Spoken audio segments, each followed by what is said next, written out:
आवाज जो सिर्फ मुझे सुनाई देती है।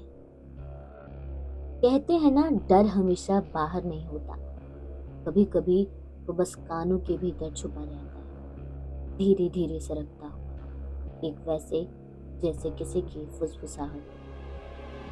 मेरी कहानी भी वहीं से शुरू होती है, दिल्ली के एक छोटे से फ्लैट से, जहाँ मैं अकेली रहती हूँ। रात को सब कुछ शांत होता है, सिवाय उस धीमी आवाज की जो दीवार के पार से।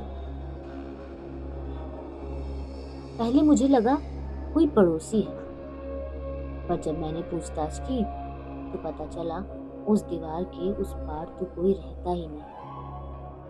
आवाज कभी किसी लड़के की लगती, कभी किसी बच्चे की, और बोलती हमेशा एक ही बात, क्या तुम मुझे सुन सकती हो?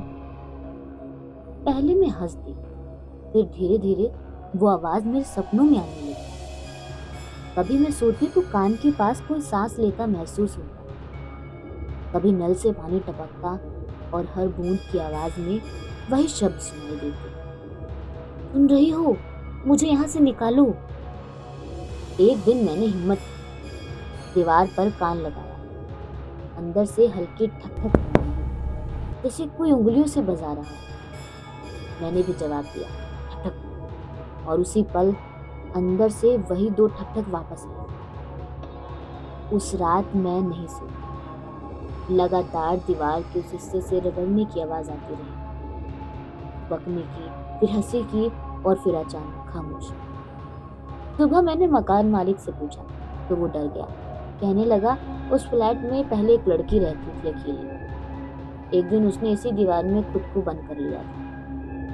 मैंने यकीन नहीं किया, और जब कमरे में वापस आई तो दीवार पर एक नया वाक्य लिखा मिला, अब मेरी बारी पूरी हुई, अब तेरी।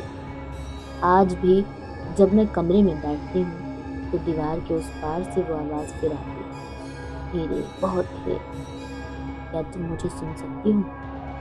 और सबसे डरावनी बात, अब वो आवाज मेरी अपनी आवाज जैसी लगती है।